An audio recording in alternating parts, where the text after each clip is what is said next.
dar boa noite a todos. A maioria dos que estão presentes aqui são, né, são da nossa equipe, né, alguém que a gente tem algumas pessoas que a gente não conhece. Então, para quem não me conhece, eu sou Ellen, sou fisioterapeuta, sou uma das proprietárias da Clínica Ludens, junto com a Sandra, que é fonoaudióloga, e hoje está com o microfone mudo porque está com uma gripe danada e muita tosse. Olha lá, ela fala e não consegue, né, parar de tossir, tá? Então a gente fica muito feliz, né, de estar aqui mais uma noite. Essa semana nós estamos na segunda palestra, então excepcionalmente essa semana e a semana que vem nós vamos ter duas palestras, né, para terminar aí o Abril Azul, né, com o tema todo relacionado em relação ao TEA, né, autismo e tudo que está, né, circundando, né, essa disfunção, tá? Então, hoje nós vamos ter a presença da doutora Fernanda Ayala, né, que ela é geneticista, e eu também vou estar com vocês aí na segunda parte, na segunda palestra aí dessa mesa redonda, tá? Então, a gente vai estar falando hoje sobre, né, aspectos genéticos e do desenvolvimento infantil, né, o desenvolvimento neuromotor. E eu vou passar, o Gabriel vai ser o nosso moderador, né? E eu vou passar a palavra para ele, que agora eu vou ficar quietinha. Boa noite, pessoal. Acho que muitos conhecidos, né? Vou ser breve. Se tiver alguém com o microfone, que esqueceu o microfone ligado, aí eu vou pedir para Ellen mutar aqui, né? Mas acho que é isso. Hoje Ellen e Fernanda vão falar. Vamos começar com a Fernanda. Fernanda, que é médica geneticista de Campinas, atende na MedSoul, fez residência na Unicamp, mestrado em aconselhamento genômico, também pela Unicamp, e tem doutorado em oncologia. Fernanda? Oi, pessoal, boa noite. Vocês estão me vendo, né? Estamos E me vendo e ouvindo escutando. também, tá bom. Qualquer coisa vocês me falam porque eu não estou nem me vendo. Nem me ouvindo eu tô. Tá. Ô, Então, tá Fer, bom. com Oi? 20 minutos, qualquer coisa eu te interrompo. Falo, ó, falta Ah, mais, tá ótimo. tá bom? Uhum. Então tá. Ah, Aí eu recolho as perguntas e faço no final, se tiver. tá certo, tá ótimo. Tá. Então, eu vou falar hoje sobre a genética e o autismo, a interação entre eles e o que um contribui e o que a genética pode contribuir ou desvendar um pouco mais do autismo.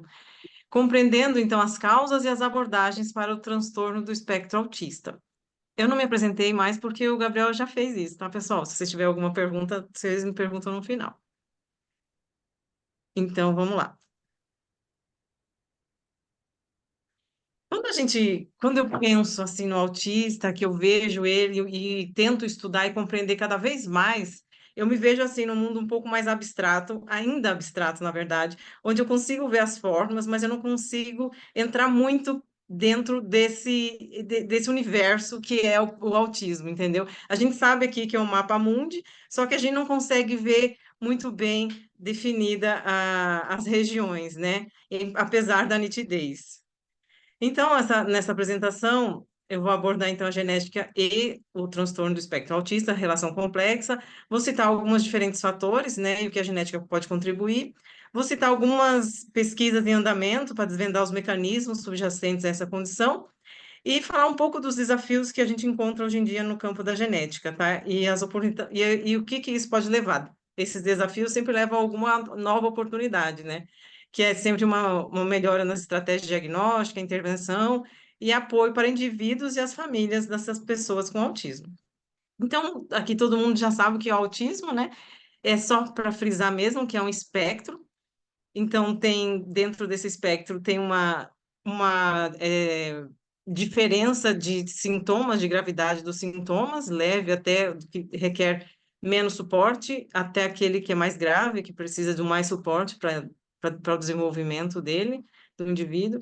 Ele é um distúrbio do desenvolvimento neurológico e não mental, então não é uma deficiência intelectual, não é um distúrbio mental, né, e sim neurobiológico, que afeta a comunicação e a interação social e o comportamento dele.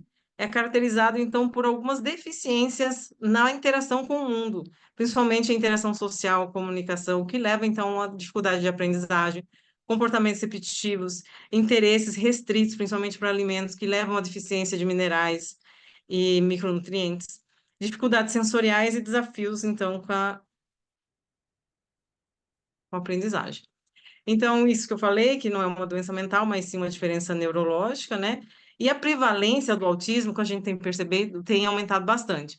Nos Estados Unidos, de acordo com a CDC, uma em cada 36 crianças está sendo diagnosticada com autismo. No Brasil, 6 milhões de pessoas já são vistas com autismo. Essa prevalência, então, tem aumentado, e o que pode ser devido a alguns fatores, né? Desde da ampliação do DSM-5, né? Que agora é desde o nascimento até os 3 anos, ou seja, uma hipotonia, se for vista, já que ela pode ser um fator de risco para a criança ser seguida ou então investigada com autismo. Homens são mais propensos a serem diagnosticados com autismo, numa proporção de 4:1. Nos Estados Unidos, aqui a gente associa com o QI e vê que o autista não está relacionado, na maioria dos casos, com QI baixo, tá? E em relação a, a em relação à prevalência de homem e mulher, aqui no total, aqui embaixo, na linha de baixo, a gente pode ver que dos 278 aproximadamente estudados, 18%, aqui, ó, 20, quase 30% é o risco do homem ser, e 6,9% só da mulher, de chances de ter, odds ratio, né? Então, o autismo, o que causa o autismo, né? Ainda não é totalmente conhecida a causa dele. Ela é multifatorial, uma condição multifatorial, quer dizer, complexa do ponto de vista genético, onde na maioria das vezes depende da interação dos fatores genéticos e ambientais, quando a gente diz que o autismo é puro, né? As pesquisas genéticas identificaram, então, vários genes e variantes genéticas associados ao autismo, mas ainda os fatores ambientais colaboram por importante parte da causa do autismo, principalmente os não sindrômicos. Então, hoje em dia já tem cerca de 1.600 genes do neurodesenvolvimento. Dentro dos genes do neurodesenvolvimento, a gente consegue discriminar o do autismo, porque dentro do neurodesenvolvimento tem também a deficiência intelectual, o transtorno da hiperatividade. Então, esses 1.600 e também conseguimos identificar que eles são expressos em estágios precoces do desenvolvimento cerebral do feto, e que afeta algumas vias biológicas, como organização cromossômica, ciclo celular, metabolismo, as sinapses, que é o que leva o indivíduo, então, a esse distúrbio de sinapse, é o que leva ele a ter dificuldade com interação com o meio ambiente, tá? Os estereótipos de interação. E cerca de 204 genes estão relacionados com a função ainda de sinapse, cerebelo e do córtex após o nascimento. Por aqui a gente já dá para ver a complexidade genética do autismo. E também é importante ressaltar que a arquitetura genética varia de um paciente para o outro. É por isso, então, é um espectro do autismo. Então, e podemos dizer ainda que enquanto em um indivíduo ocorre através de uma mutação nunca identificada na família, que a gente chama de novo, em outros indivíduos ocorre por uma interação complexa entre variantes comuns e não comuns e o meio ambiente. Mas como a genética contribui para o autismo, então? O que a gente contribui hoje em dia é através do diagnóstico molecular. Porque através do diagnóstico molecular, a gente pode identificar a origem, né? E o que pode acontecer através de uma alteração na sinapse, por exemplo, no cerebelo. Pode ter ataxia no futuro, distúrbio de deambulação. O que a gente pode prever, né? O que a gente, e a partir daí, o que a gente pode prevenir e melhorar a qualidade de vida deles.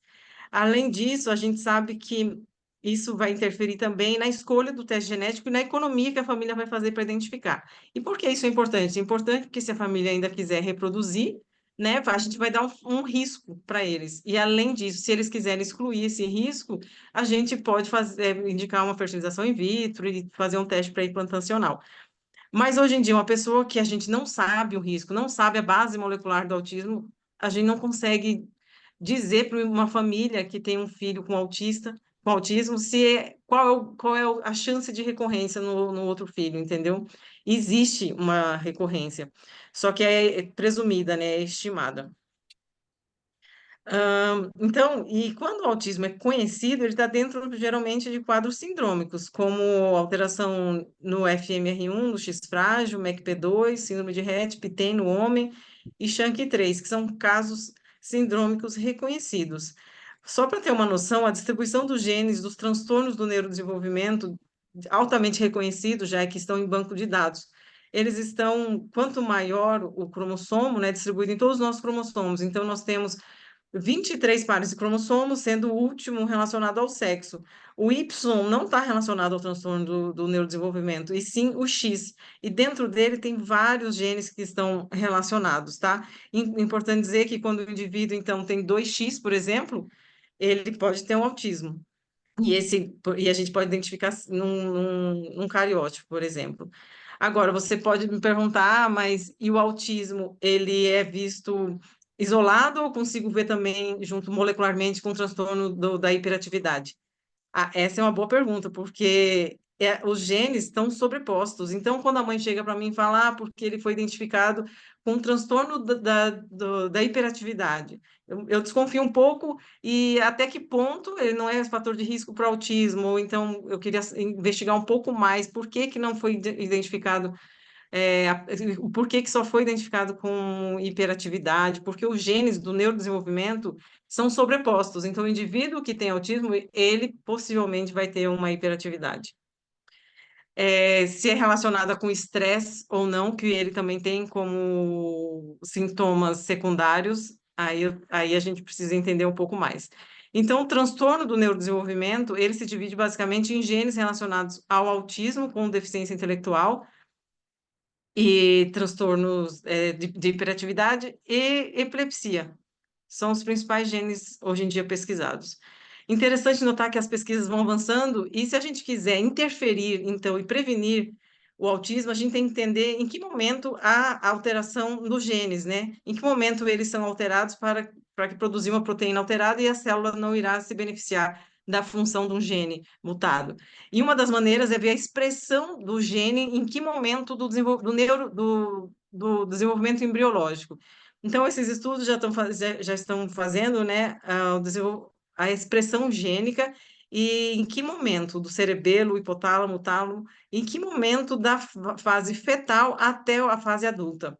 E quanto mais escuro, é mais expressividade. Então, isso está sendo relacionado também com o meio ambiente. Então, se eu sei que a expressão de um gene relacionado com receptor de vitamina B, que é deficiente no autismo, está alterado nesse indivíduo, eu posso suplementar com vitamina B para tentar diminuir as alterações cerebrais dele, por exemplo. E não só isso, como eu falei, a gente está caminhando, então, para alteração gênica, né? Da alteração gênica, a gente caminha para alteração na expressão gênica, e depois para a proteína, que é o produto final do gene. E é ela que a célula vai utilizar, vai se beneficiar. Então, ou existe uma interação gigante entre os genes e as proteínas e que estão relacionadas ao neurodesenvolvimento. Então, possivelmente, não, quando o autismo é isolado, que a gente diz, né, não tem uma malformação cerebral, não tem uma convulsão, não tem outra comorbidade, é mais difícil da gente identificar, porque provavelmente eles não estão isolados em um único processo celular, mas sim numa rede que se entrelaça, né? Desde os processos mitocondriais de oxidação, de estresse oxidativo, transporte de proteínas, as sinapses neuronais, por exemplo, deixar menos ou mais quantidade de serotonina livre no sangue e nos processos celulares de ciclo celular mesmo.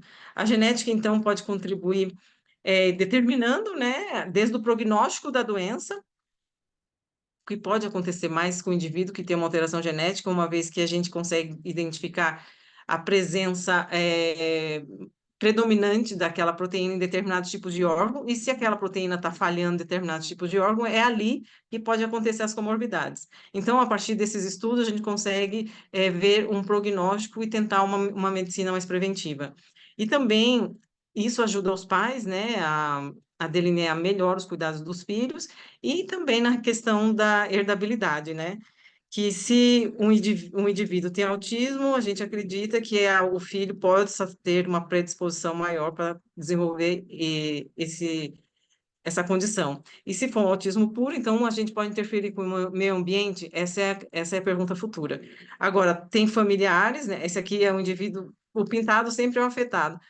E famílias onde os pais não são afetados e que nasce um filho, né, afetado. Isso pode ter acontecido no momento, uma disrupção, né, no momento embriológico, e que hoje em dia já se fala no período perinatal, pré-natal, de contato com infecções, medicamentos como ácido valproico, antidepressivos, que também pode afetar nas funções do neurodesenvolvimento. Então, quando o indivíduo é identificado na família, é mais fácil a gente delinear o futuro da família, em termos do próximo filho, qual a porcentagem de ter ou não um autismo, e aí eles tomarem uma decisão informada.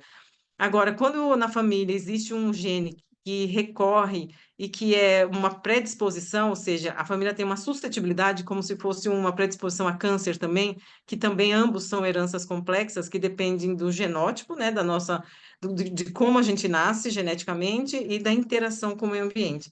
Então, quando envolve essa suscetibilidade genética, quer dizer que é um pouco mais complicado da gente entender todo o mecanismo subjacente à doença e tentar intervir de maneira eficaz, porque os estudos hoje em dia é bastante difícil fazer um estudo sobre isso. Existe um estudo na Suécia, entre pessoas que moram na Suécia e emigrantes, pessoas que saíram de lá, e aí começam a investigar sobre qualidade de vida, e viram que as pessoas que saíram da Suécia, que provavelmente diminuiu a qualidade de vida, tem mais filhos com autismo do que aqueles que moram lá. É predominantemente uma herança genética, mas que tem fatores ambientais, como eu já falei, principalmente no período gestacional, desde infecções, uso de medicamentos, né, o estresse perinatal, o contato com toxinas, a idade avançada dos pais, a deficiência de vitaminas materna também contribui. Então, quais são os desafios do diagnóstico do TEA? Então, um grande desafio, que é o que eu já comentei, é se o TEA é puro ou ele está dentro de um quadro sindrômico, ou se ele é uma outra condição que não é um autismo, como, por exemplo, é um transtorno de linguagem pragmática, é apenas realmente um déficit de atenção de hiperatividade. E para a genética, talvez diferente da prática dos outros profissionais, como psiquiatra, neurologista, é, existe para nós, quando a gente olha para o indivíduo, a gente não consegue separar muito. Então, como a gente sabe que existe o neurodesenvolvimento, com a formação do autismo é sobreposta com a formação de um TDAH, isso, isso para a gente é a mesma coisa. E então, existe também os desafios de realizar testes genéticos, que são pouco acessíveis no Brasil, né, em relação ao preço, e também em se adequar ao protocolo da ANS para pesquisa de autismo, porque às vezes o autismo é puro, e a gente tem que fazer um passo a passo até chegar a um exame ideal, que esse exame não é coberto pelo plano, que é o exoma, né? Então, hoje em dia, 1/3 do autismo foi diagnosticado já molecularmente. Em relação às principais características, esse slide eu coloquei porque eu achei bastante interessante em correlacionar com os efeitos secundários. E também com os níveis de atenção que temos que dar, que começou a aparecer a partir de agora com o DCM-5. Então, o espectro autista, tem dois tipos de sintomas, né? Os principais, que estão relacionados com a persistência da dificuldade de comunicação e interação social, associada aos comportamentos, alteração do comportamento, seja ele de repetição ou de hiperfoco, né? E, associado a isso, os indivíduos podem ter ainda uma disfunção gastrointestinal, de menor ou maior intensidade, o estresse realmente um pouco ou muito mais hiperativos e distúrbios de sono que está relacionado com a diminuição de melatonina. E, então, com o novo DSM-5, a gente pôde, então, estratificar os níveis de atenção que eles possam se beneficiar com as terapias multidisciplinares, que ajuda bastante no desenvolvimento deles. E, inclusive, independente do diagnóstico genético, o que os pais têm que fazer? Aplicar quanto antes puder em terapias multidisciplinares, fono, físio, TO. E existem, então, implicações genéticas para as famílias, que é desde um planejamento familiar, né, que quando eles compreendem o risco de recorrência de ter um outro filho com autismo. Eu conheço uma família que ela tem dois filhos e os dois são autistas. Assim, um depois o outro, e são dois meninos. E o apoio emocional, que é sempre importante, porque essas famílias, elas se culpam bastante quando a gente fala de uma condição genética, porque é, às vezes não é herdado, né? Vem de novo, né? O indivíduo apareceu no indivíduo, mas elas sempre perguntam: veio de quem? De mim ou do meu marido? Porque ele fica dizendo que é parecido comigo, mas eu acho mais parecido com ele. Então fica essa questão no atendimento. Em relação às pesquisas, então vem em constante evolução e a gente vai conseguir, então, no futuro, ter uns métodos diagnósticos mais acessíveis, que vão cooperar também com intervenções mais direcionadas e até terapias preventivas. Hoje em dia, então, a gente já conhece os vários mecanismos relacionados ao TEA, que são nomes genéticos, tá? Relacionado a microRNAs de desenvolvimento ou função neuronal, microdeleções, deleções dos cromossomos, é, associação de comorbidades psiquiátricas com autismo, esquizofrenia, a hipotonia e também outros tipos de alteração genética. E também a gente consegue já identificar os fatores de risco de desenvolvimento e aplicar já uma medicina de precisão.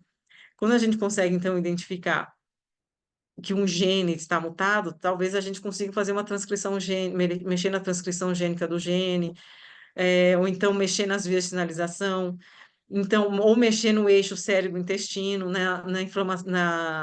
na imunidade desses indivíduos, que são baixos também. E uma questão que eu estou gostando muito de estudar é a relação, então, do intestino, do cérebro e do intestino do autista. Que a gente, estudante, a gente começa a entender que é, o nosso intestino é o nosso segundo cérebro, né? E se tiver alguns neurotransmissores deficientes, como é o caso dessa efrina no cérebro, ela impede o metabolismo das vitaminas, principalmente a vitamina B6. Então, em conclusão a isso, né, foi observado que além da vitamina B6, tem também o distúrbio da dopamina. Além disso, para deixar um pouco mais específico, como eu falei antes, porque um gene nunca anda sozinho no transtorno do neurodesenvolvimento, essa aqui é uma outra quinase envolvida em outro metabolismo cerebral. Está presente em forte intensidade no tecido cerebral humano. Então, outros estudos também recentes correlacionam, então, as deficiências das vitaminas e os sintomas do espectro autista. E viram que tem os níveis deficitários de vitamina B1, B6, B12, BA, vitamina A e D. Mas será que repor elas diminui ou melhoram os sintomas do autista? Então, a gente está falando desses efeitos aqui secundários, porque o autismo, né, ele vai ter uma inadequação do consumo de alimentos que pode ter uma má absorção de nutrientes ou não ter nutrientes. Isso vai afetar desde da época quando ele é recém-nascido, que vai influenciar também na sua adolescência, no adulto, e até chegar ao adulto jovem, né? A maioria do autista, então, ele vai ter uma constipação em 65% dos casos, dores de estômago em 47%, náuseas, seguida de náuseas e diarreia, e dores abdominais, até sangue nas fezes, e ter vômitos. Só alguns pontos interessantes é que se a gente der vitaminas reconhecidas que estão sendo importantes para o neurodesenvolvimento do indivíduo, no primeiro mês de gestação, diminui a recorrência, ou seja, do outro filho ter também a condição. E temos ainda algumas perguntas a responder. Será que existe uma correlação dos sintomas gastrointestinais, da disbiose, por exemplo, com a dieta realmente, ou com medicação, ou se é uma deficiência, uma alteração de de receptores de vitamina? A suplementação de vitamina A, seja ela oral ou injetável, parece melhorar a gravidade dos sintomas clássicos do autismo. Ele foi checado através daquela escala CARS, reduzindo os níveis de serotonina e também produzindo mudanças significantes na expressão gênica. 57% dos indivíduos geralmente têm deficiência de vitamina D e 30% é insuficiente. Então, administrando vitamina D por um período de 3 meses, consegue diminuir a irritabilidade e hiperatividade desses indivíduos. 20 minutos. Tá, tô acabando. E a baixa concentração de melatonina é comum neles, por isso que tem um distúrbio de sono, né? e está relacionado também ao aumento do estresse oxidativo através da deficiência de enzimas. Então, esse estudo mostrou que o uso da vitamina B6 com magnésio melhora, olha, a interação social, a comunicação e também os comportamentos estereotipados, juntamente com a diminuição do estresse oxidativo. A vitamina B, vitamina D também é recomendada. E só para acrescentar, os testes genéticos relacionados à absorção ou não de vitaminas também podem ser feitos antes de fazer um teste de terapia injetável. É isso, pessoal. Obrigada, viu?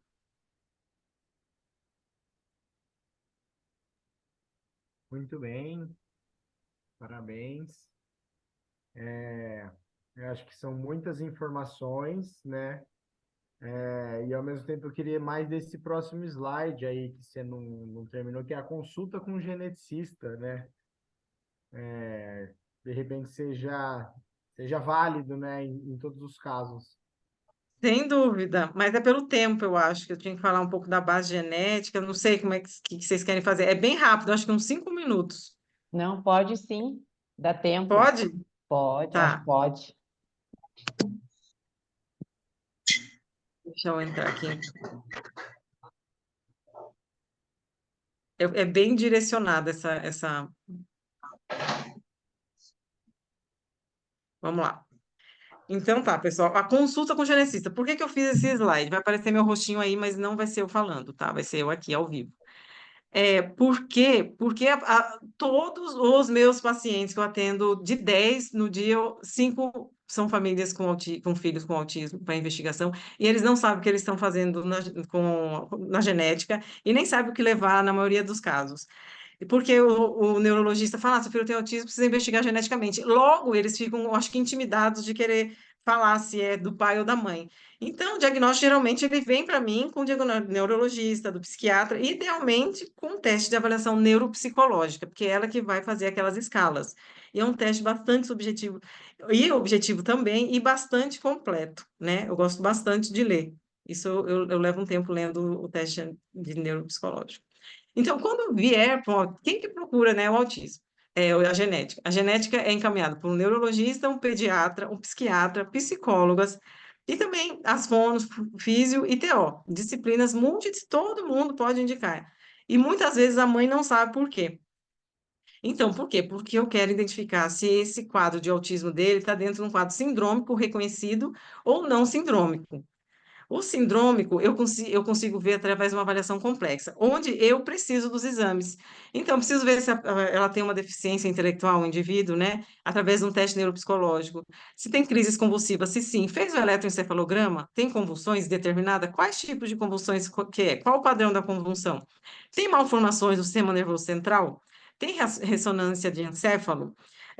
As dismorfias ficam comigo quando eu vou fazer o exame físico, que é aquela questão, a orelha maior do que a da população geral para a idade, o nariz, a sinófria, quando as sobrancelhas se juntam, prognatia, retrognatia, a face mais alongada, a orelha rodada para trás, mais proeminente, e micro ou macrocefalia, que é a diminuição ou aumento do perímetro cefálico.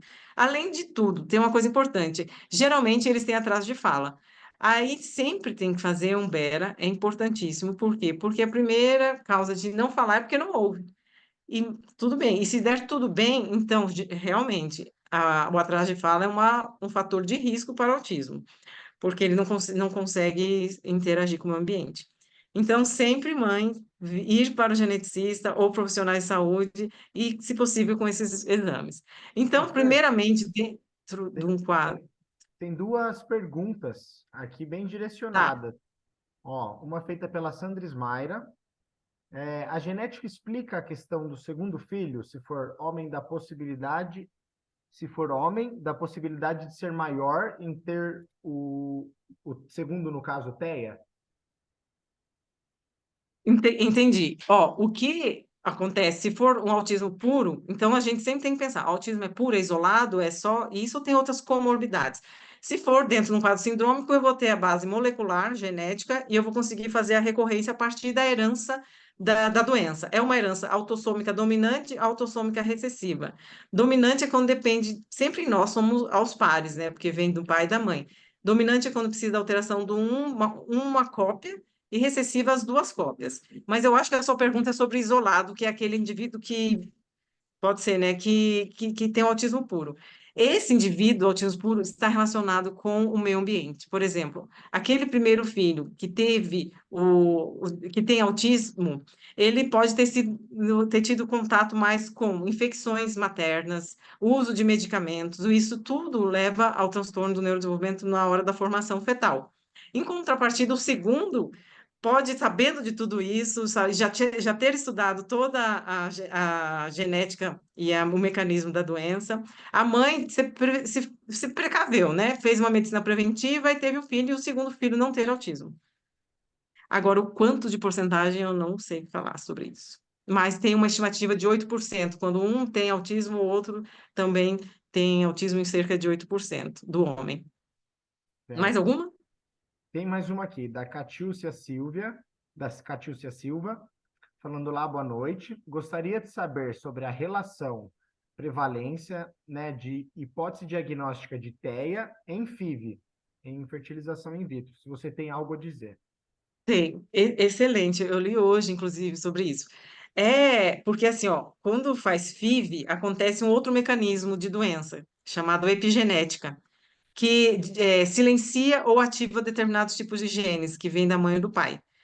E isso está relacionado com alguns tipos de síndromes e também de autismo. Então, indivíduos que fizeram FIV têm uma proporção um pouco maior de ter autismo, mas não é comprovado. Isso não é comprovado, falta estudos ainda. Mas é pelo mecanismo de epigenética. Aí vem uma família que quer reduzir risco zero de ter qualquer doença na família, inclusive autismo. Eu consigo anular o risco do autismo? Eu não consigo anular o risco do autismo, eu consigo fazer uma medicina mais preventiva, próximo de um risco menor. Mas estudos epigenéticos ainda não são possíveis em FIV, pelo menos no Brasil, que eu conheço. Certo. Tem uma outra pergunta, da Beth. Tá. A alteração autossômica dominante estará presente em segundo filho? Com certeza? Em 50% dos casos. Como em cada momento da gestação, o indivíduo, né, dependendo de quem for, pai ou mãe, tem a chance de formar, a gente divide, né? Então, pense que a gente formar o nosso óvulo, ele tem que ter metade dos nossos cromossomos. Se a gente tem 46, 23 pares, o óvulo tem que ir metade, porque metade vai se juntar com o espermatozoide do pai, que também vai levar metade. E nessa metade, como o nosso genes é em dupla, ele pode ir a metade que é afetada ou a metade normal, e em 50% de Certo? cada gestação. Uhum. Eu acho que era isso. Deu aqui 30 minutos, acho que não tem mais perguntas. Elas agradeceram as respostas. De nada. E acho que agora a Então, gente. ó, Oi, diga. pode continuar? Acho que a gente pode Para. continuar? Tem mais quanto, Ellen? Mais 10? Pode. É Então, tá. rapidinho. Só para complementar. Então, tem dois tipos de exames iniciais, né, que a ANS é, permite que a gente faça inicialmente, que é o cariótipo e o X-frágil. Por quê? Porque é a causa mais comum de autismo sindrômico. Ele pode ser um autismo dentro de um duplo Y, né? Pode ser um autismo dentro de um Klinefelter, que é tudo relacionado à alteração cromossômica. E eu também do X-frágil. O X-frágil é esse indivíduo que a gente está vendo aqui, que eu falei do rosto alongado, que ele também tem características autísticas. E tem uma história familiar importante em relacionado a alteração, distúrbios do comportamento, seja principalmente de interação social. E então, tudo negativo. A gente fez cariótipo, X-frágil negativo, a gente lança a mão de um outro exame, que é o que o convênio permite, que são esses aqui. Então, ele é um autismo puro, a gente não está identificando uma causa cromossômica, a gente está fazendo agora esse exame Array, que é em fragmentos, a gente estudou o cariótipo, que é quantidade e diminuição do número de cromossomos, agora eu quero saber, dentro do cromossomo, eu quero saber se tem deleção ou duplicação, onde 11% dos casos é identificado a partir daí. Tudo negativo, ainda tem, então, autismo com uma deficiência intelectual, uma hipotonia neonatal, eu ainda estou ainda me acende a luz e eu quero investigar um pouco mais, que é através do exoma, onde é o estudo dos genes. Um autismo isolado, a maioria das causas genéticas é visto por esse exame. Então, autismo puro, exoma e os sindrômicos cariótipo e X frágil. E o que se fazer, como eu já falei antes, principalmente são as terapias de apoio. Essa é a fala principal de um atendimento, independente do diagnóstico genético, terapia de apoio é o que vai fazer diferença para ele se adaptar mais e atingir o máximo do seu potencial dentro dos seus limites individuais. É isso, pessoal. Muito obrigada.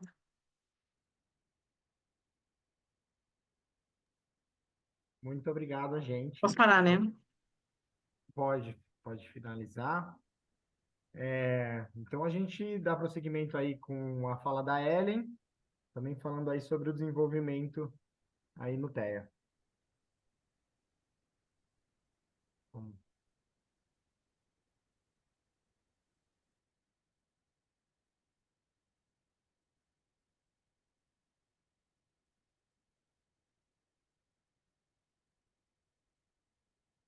Estão me ouvindo?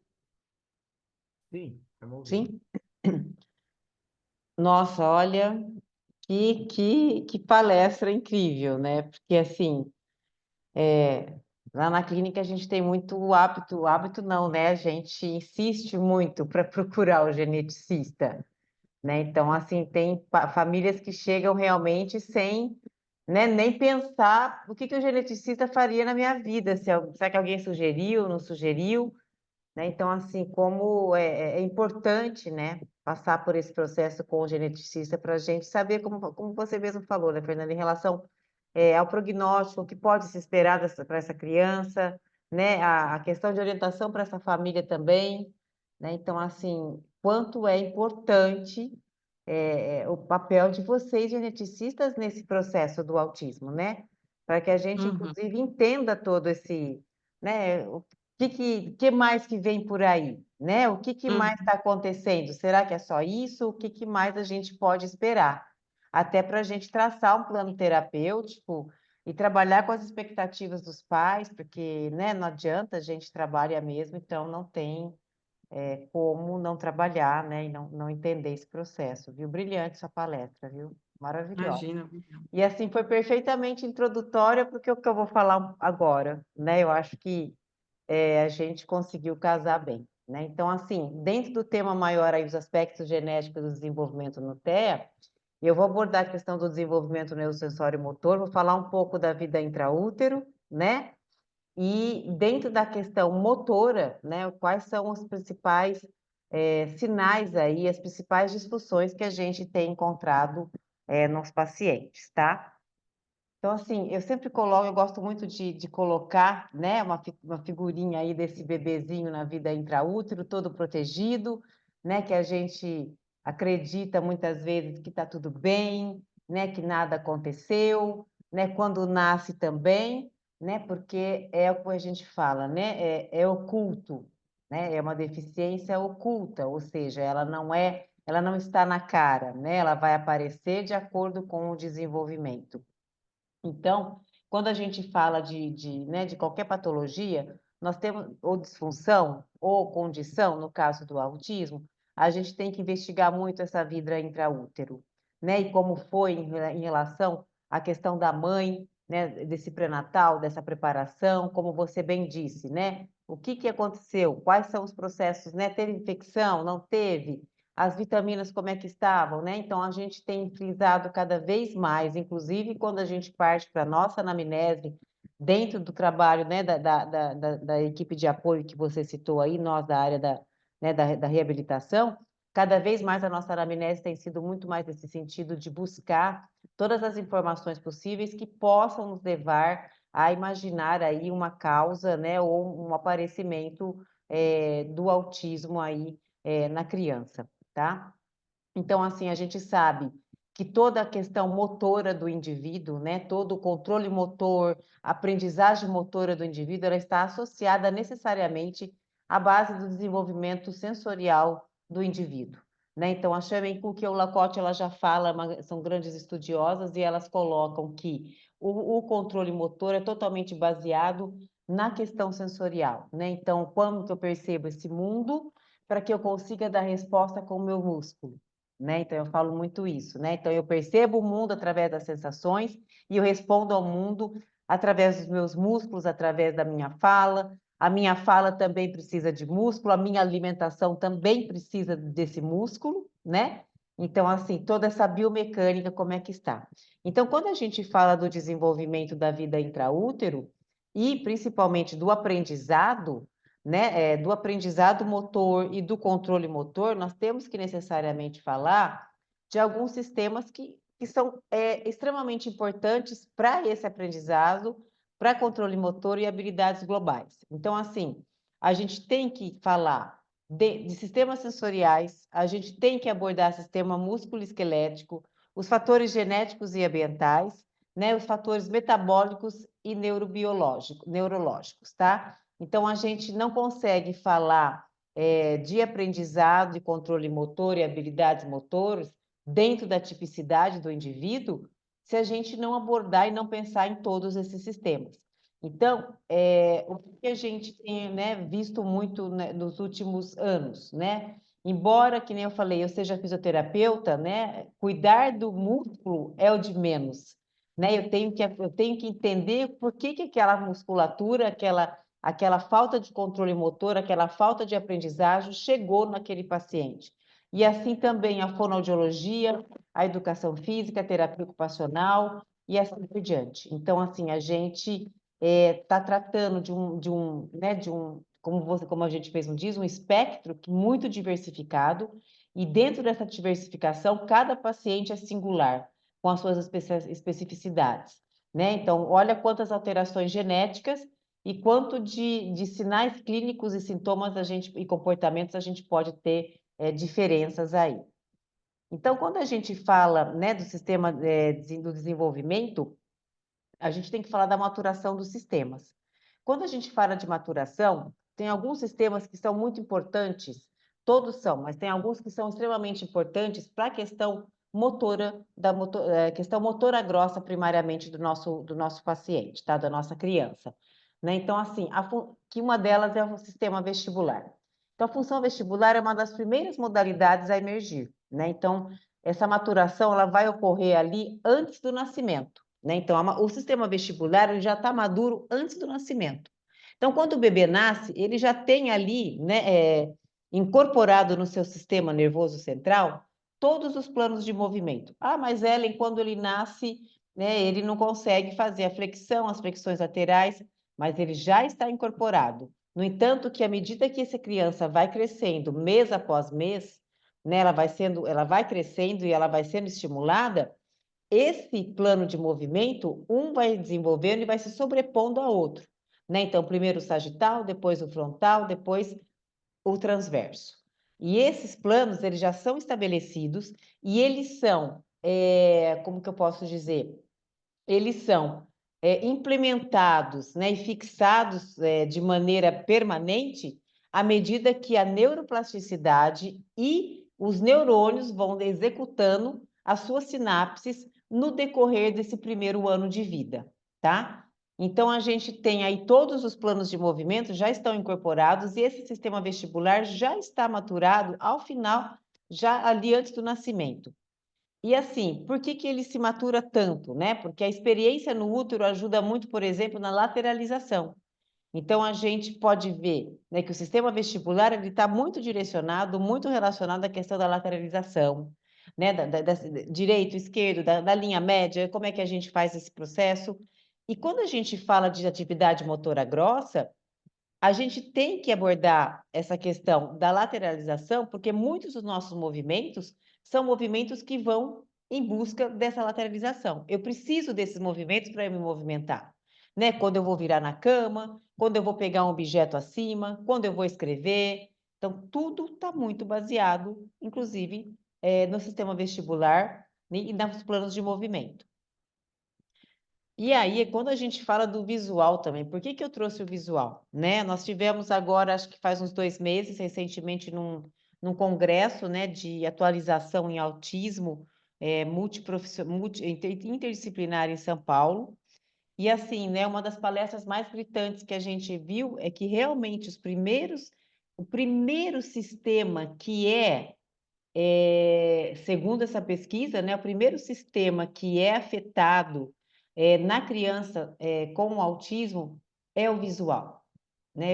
É um dos primeiros que pode demonstrar a questão né, da questão da disfunção é o sistema visual.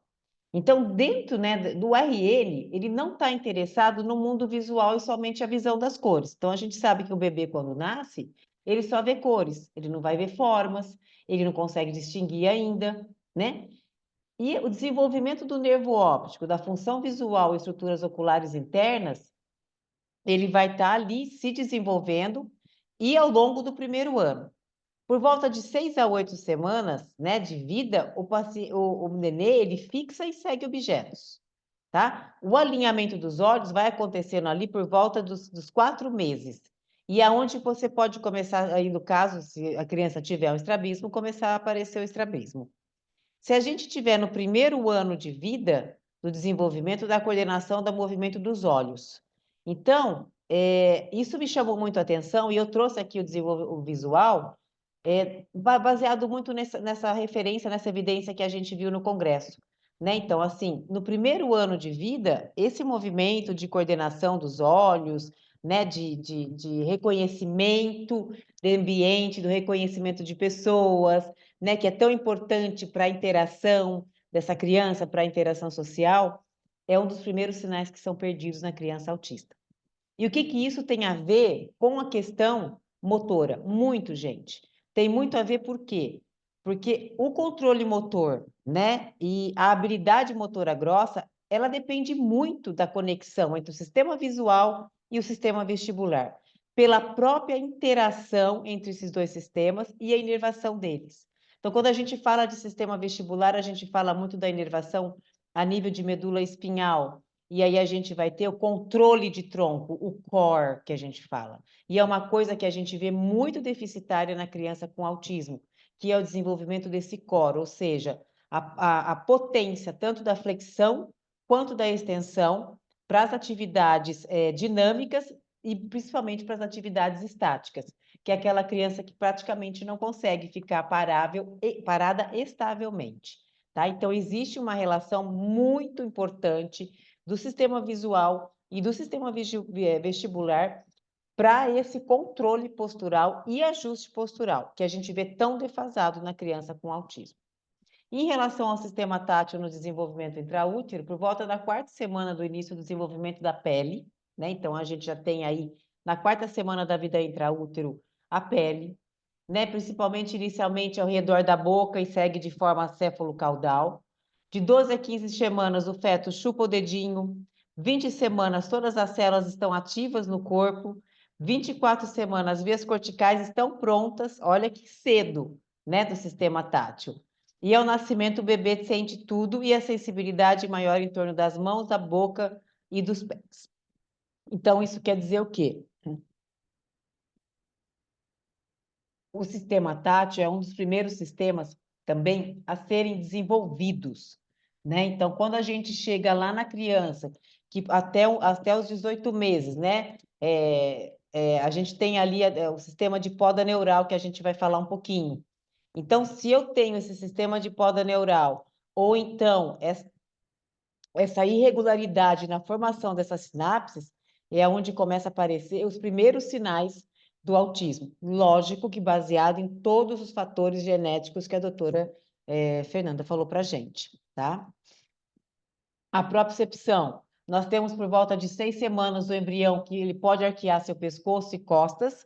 Então, com 6 semanas, o embriãozinho já começa a mexer, já começa a trabalhar os seus segmentos corporais.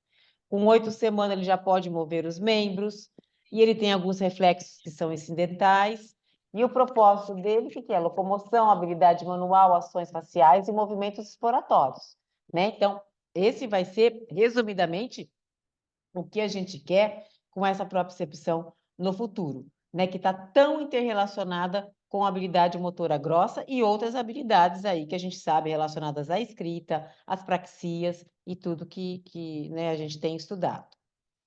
Então, quando a gente olha, né, esse cérebro, nesses dois, né, mapas aqui, eu tenho um mapa das funções sensoriais e eu tenho um mapa das funções motoras.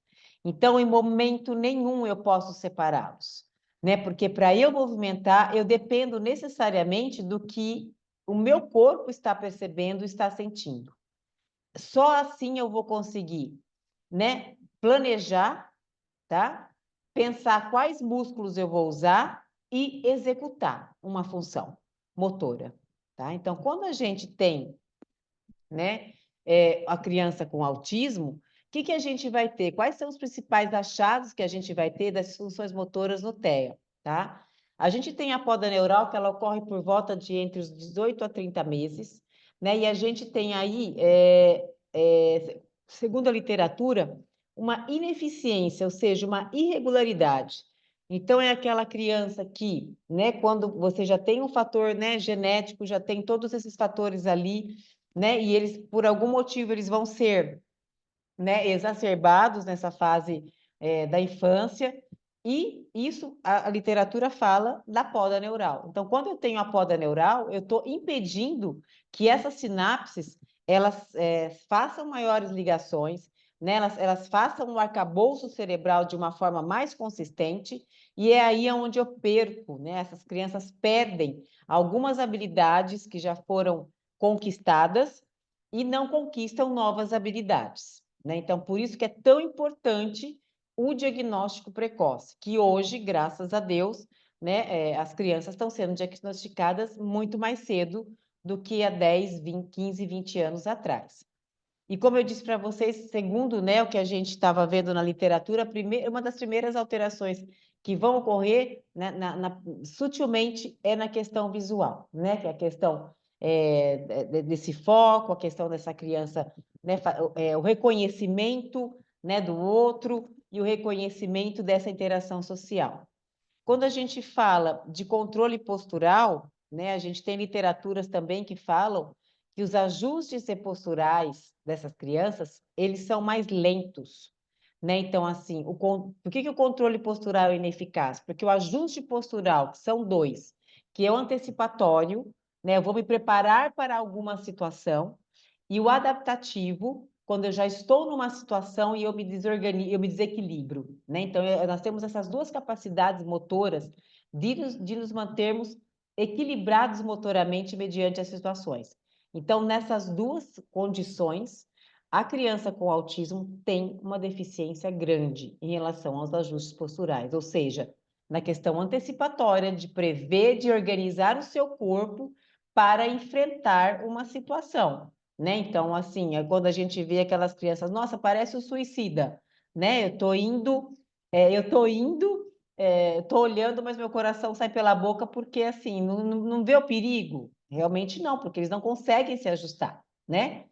Posturalmente, porque não conseguem analisar, enfim, e existem outros fatores também.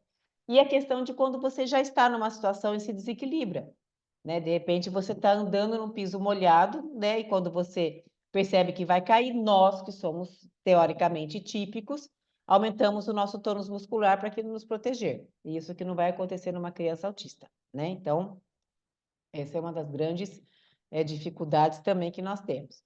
Uma baixa orientação corporal, né? Isso quer dizer o quê? Dos seus segmentos corporais, né? Então, assim, muitas vezes a gente recebe crianças dentro do espectro que não tem percepção, né? A gente fala que não liga Lé com Cré.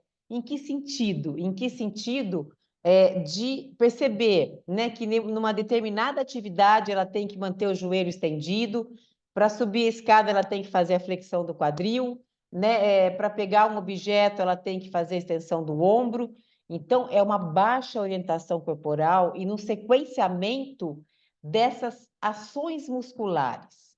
Então, a gente vê uma deficiência muito grande tanto no sequenciamento, na questão da praxis que a terapia ocupacional vê, a gente também vê na habilidade motora grossa, né? Que o sequenciamento, o engajamento de um músculo com outro por uma determinada função é muito pobre, né? Então, às vezes, o paciente chega e a gente fala, meu Deus, ele não sabe coordenar a contração muscular para fazer uma determinada função, tá?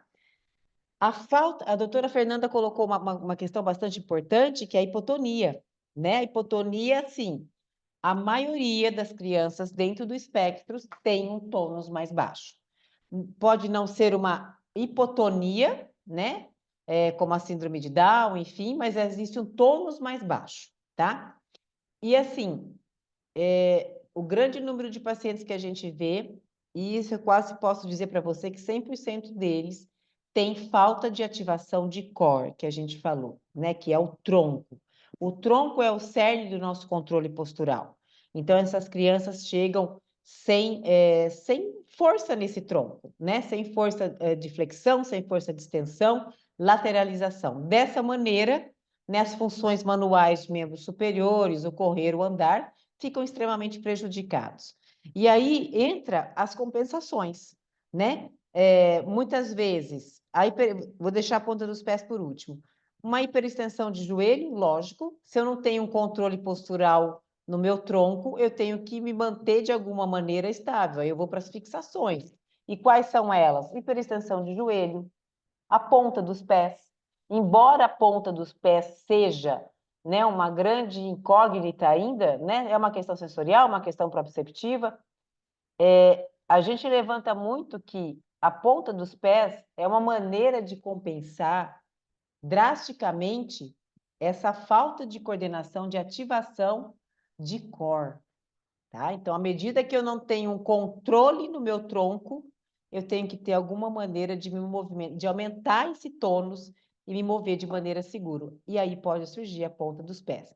A gente tem visto isso muito na prática, ou seja, quando você entra com uma atividade bastante específica para fortalecimento de corpo, essa criança aprender a trabalhar esse encadeamento muscular nas funções motoras, a ponta de pé diminui.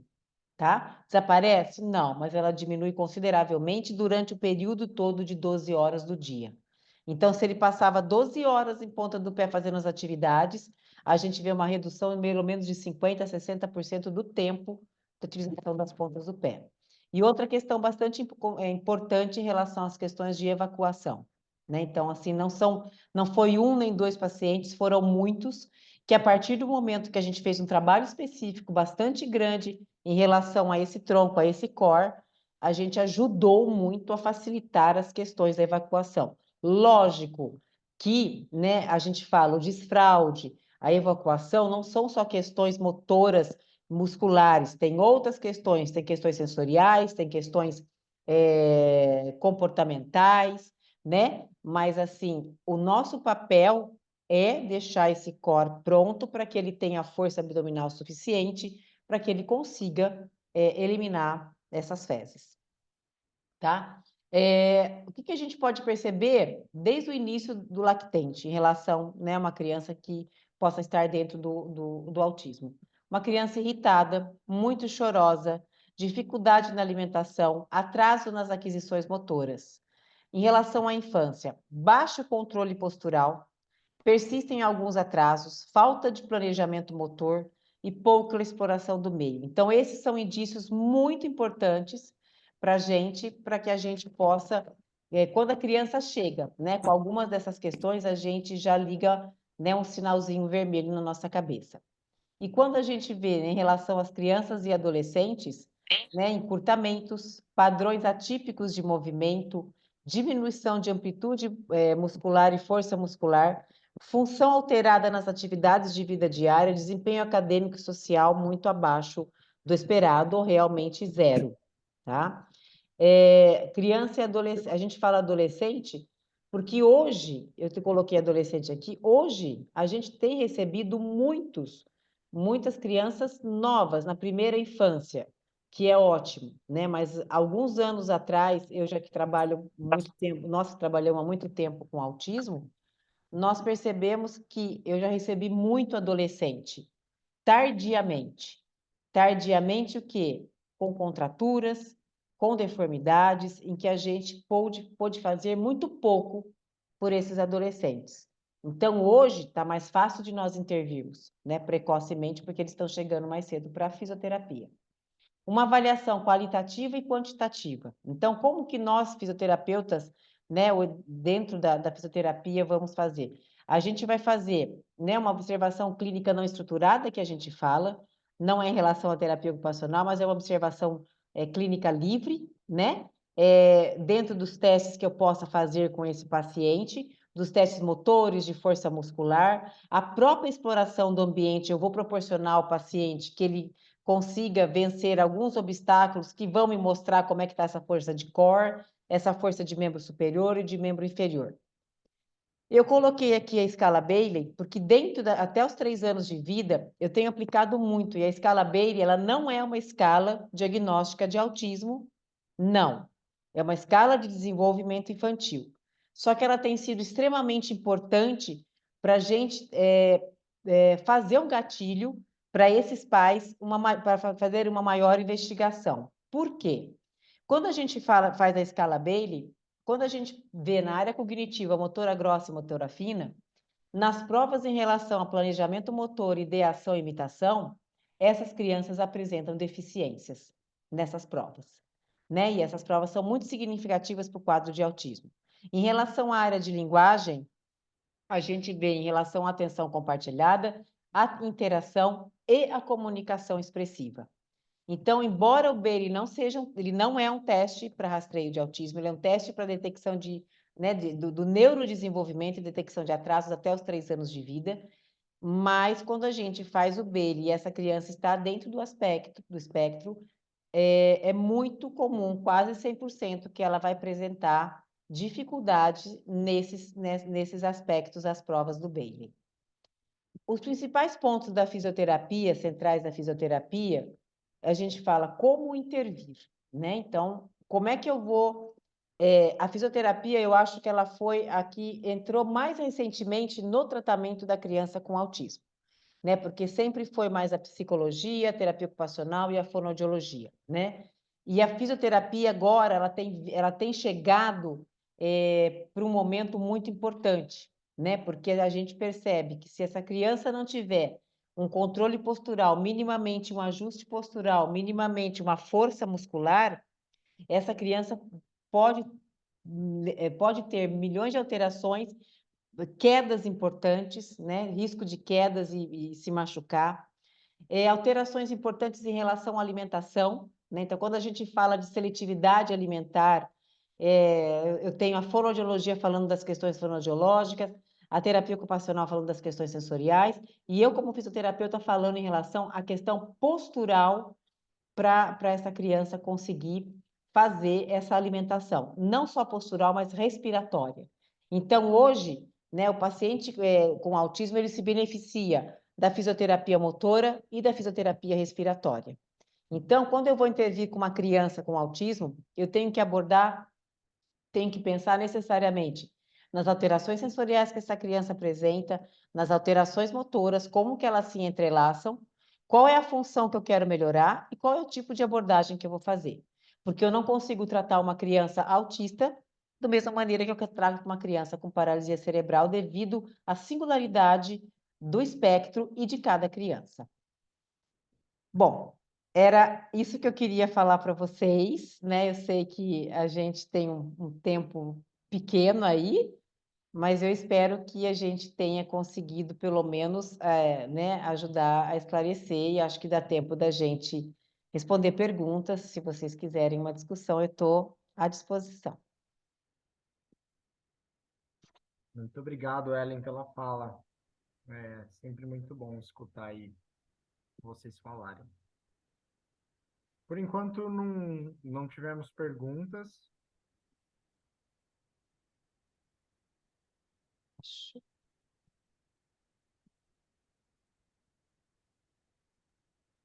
Oi, Ellen. Deixa eu falar um pouquinho aqui, que eu estou um pouquinho rouca, mas acho que agora eu consigo falar. Eu acho que até assim, dentro da tua fala, né, Ellen, como é importante todo esse trabalho de toda a equipe, né? Porque começa muitas vezes de um desalinho, né, mecânico e chega muitas vezes, como eu falei, à boca, né? Então, como é importante, de fato, a gente e saber essas questões motoras também global, né? Saber esses marcos do desenvolvimento, saber que ali na nossa criança com TEA, qual foi o marco motor dele, né? De tudo que, porque através disso a gente também já consegue ver como que foram essas percepções do mundo para ele também não ter tido um desenvolvimento aí, tanto aí o desenvolvimento global, principalmente aí depois chegando na fala, né? Então, muito boa a fala das duas. Ellen, temos aí uma pergunta. A Uhum. Beth está perguntando se o atraso motor hoje já coloca os bebês em escala de risco para autismo. Bom, assim, não necessariamente o atraso motor coloca, né, não só para o autismo, tá? O atraso motor, ele vai colocar um fator de risco para várias outras patologias que a gente vai ter que fazer um diagnóstico diferencial. Então, o atraso motor, ele coloca um fator, né, em fator de risco para o autismo, por exemplo, para uma miopatia, especificamente o atraso motor, tá, gente? Estou falando. Não relacionado a um atraso de fala, um atraso né, de linguagem, enfim. Mas especificamente o atraso motor, não só no autismo, tá? Então, se for especificamente um atraso motor, eu tenho que pensar em outras hipóteses diagnósticas também, que é uma hipotonia, uma miopatia, né, uma paralisia cerebral, enfim, são vários outros diagnósticos, não necessariamente. Agora, se eu tenho um atraso motor, né, associado a um atraso significativo de linguagem, uma fala aí de a dificuldade de uma introdução alimentar, né? Então, aí eu vou começando a fechar, né, assim, a construir esse quebra-cabeça. E aí sim eu posso ter um fator, né, ser um fator grande de risco para o autismo, sim. Eu tô vendo até aqui como fala, outra pergunta, né, Gabi, que eu tô com o chat aberto. A E hipotonia está pode ligada a auxiliar uma outras outra. condições? Sim, né? Hipotonia ou baixo tônus está ligado a outras condições que a gente tem. Por exemplo, uma miopatia pode ter um quadro de hipotonia, de tônus mais baixo, né? Características diferentes. Por isso que eu falo, quando a gente fala de diagnóstico, a gente tem que ter, um quebra-cabeça. O diagnóstico do autismo, a doutora Fernanda pode complementar, né, doutora Fernanda? Ele é extremamente, ele é clínico, né? Ele é clínico. Você quer falar um pouquinho, Fernanda? Do ponto de vista da genética, a gente estratifica assim, hipotonia congênita, né? E tem vários braços para seguir. Primeiro, a gente tem que discriminar se é neurológica, né? E da posicional. É posicional? Como é que ele estava o bebê na barriga da mãe? Ele ficou muito tempo parado, a mãe sentia ele beber, ele mexer, sim ou não, né? Era mais lento do que o outro filho que você teve. E depois neurológico, né? Vamos fazer se possível, aí são as questões, uma ressonância, um ultrassom transfontanela, teve algum evento isquêmico, alguma injúria cerebral. E a partir daí a gente pensa em outros casos sindrômicos, né? E o autismo, nesse caso, eu acho que a gente geneticista tem uma resistência a esperar um pouco mais para ver os marcos do desenvolvimento. A gente gosta mais do DSM-4. O 5 é desde o nascimento, né? Doutora Paula, que está aqui, que eu vi, pode falar. Desde o nascimento até os 3 anos de idade. Então, não sei como seria um autismo desde o nascimento. Não, desconheço ainda. A gente, na prática clínica nossa, a gente tem visto, né, quando a gente fala dessas crianças que chegam, né? Quando você pede, por exemplo, né, dentro da nossa avaliação, que essas famílias tragam, por exemplo, os vídeos, né, de quando a criança era menor, né, bastante vídeos de como essa criança interagia, como essa criança explorava, como essa criança brincava, a gente consegue perceber nesses vídeos como, né, muitas vezes o autismo estava ali, em alguns comportamentos bastante significativos, né? Então, Entendi. assim, falo né, do que a gente vê no dia a dia, né? Mas acho que a Sandra até pode falar mais. Por exemplo, a questão da introdução alimentar, a questão da amamentação, a questão de essa criança ser pega no colo, de ser tocada, a irritabilidade, a falta do sono, né? Não dormir bem desde pequeno. Então, assim, a gente vai, na verdade, construindo uma história, né? Uhum, Montando uhum, esse quebra-cabeça com os pedacinhos que essa família traz no quadro que ela uhum. está apresentando hoje, né? Então, assim, é isso que eu falo, é a gente ir buscando mesmo essas informações e ir construindo todo esse processo. A- Talvez seja por isso que aumentou desde o nascimento, né? O diagnóstico do autismo, para ir construindo uma história, talvez, né? Não, É não porque, sei assim, ainda.